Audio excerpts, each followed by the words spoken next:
Confident men don't feel compelled to convert other people. That's what this is about as far as hair loss goes today. Something you'll notice on my YouTube channel is regularly I'll have, especially new viewers, show up in the comments and they'll try to convert me. They'll try to say, hey, your hair looks bad.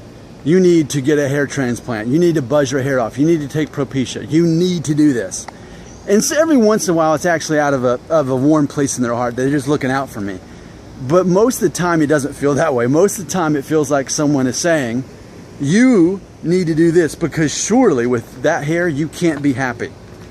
So because you're not happy, you need to do this. Now, what they often don't realize is that I'm perfectly happy with the hair that I still have and grateful to have it. And when it's gone, see ya. I never needed hair to get what I have in life and to maintain what I have in life. I don't need it.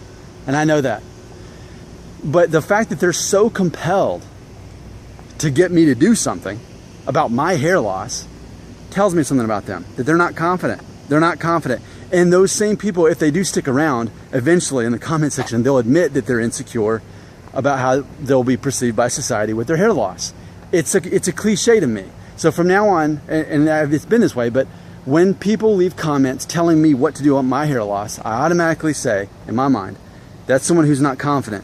So hopefully they'll keep watching my videos so they can learn ways to be confident and at peace, because they can't be at peace if they're so eager to convert other people. To me, it's that simple. It's funny because it's like the same thing for me, like with Democrats or Republicans. I'm neither of which. I disassociate myself from a Republican and a Democrat.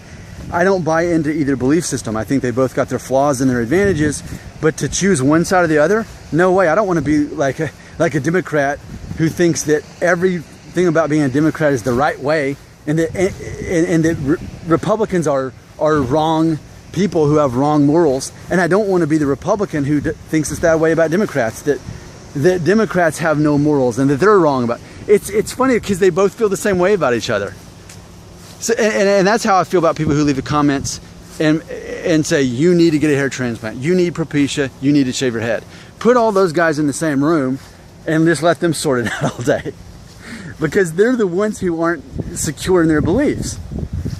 When have I ever told you how to handle your hair loss? I've talked about the options. I said you have to have some sort of solution to either stop it or move on with your life and accept it. But I'm a confident person. And it's funny when certain people will leave comments saying that I'm so insecure and I need to grow up. They don't realize I'm making these videos for other people to help them through getting to that point in their life. I'm secure and confident in who I am and what I believe, and that's why I'm not eager to convert other people. But just between you and me, if you happen to look through the comments and you see someone who's trying to convert me to do something about my hair loss, immediately think that person is insecure. And if they keep watching Nick's videos, they will ultimately, hopefully, get what they need. For me, it's about this. It's about closed-mindedness, I think. I think people who are closed-minded are so eager to convert other people to their belief system because that's all they know.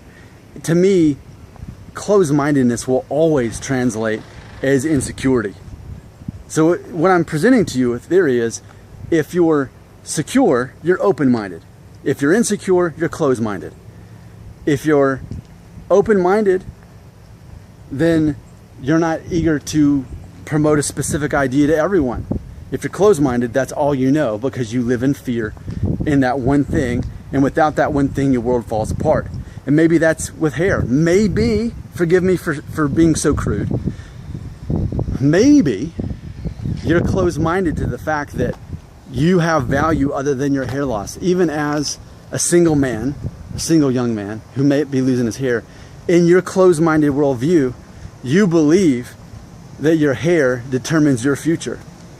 Whereas there's guys the same age as you with less hair and they're getting along just fine in life. They're dating a very pretty girl. They've still got a good job. People still respect them. They never need the hair loss. I think there is a bit of closed-mindedness that occurs with hair loss for people who never step out of their own limitations that they set upon themselves because that's their worldview. Remember, my worldview is open-minded. I realize that there's a lot more going on all around us than our hair loss. And a lot of people in your situation are in the same situation, have done that too. They've looked beyond their self limitations and they've got beyond that. One of the worst things that anyone could ever call me is closed-minded. You can call me anything you want to, but to call me closed-minded, that's when you'll stop me in my tracks. Nick Shell will never be called closed-minded, but I think that that's a lot of people's problem that they've got to work through, and a lot of people who wash up on the shores of my comment section are in that situation. They're insecure about their hair loss. They don't know what to do. They haven't made a decision on how to go forward with it. Ultimately, they're closed-minded in believing that their value is based on their hair loss, and they're sorting that out. They're in that character arc, and they're not there yet. And I don't judge them for it. I'm glad they're here because that's what I'm here for. Nick Shell is not closed-minded, but are you?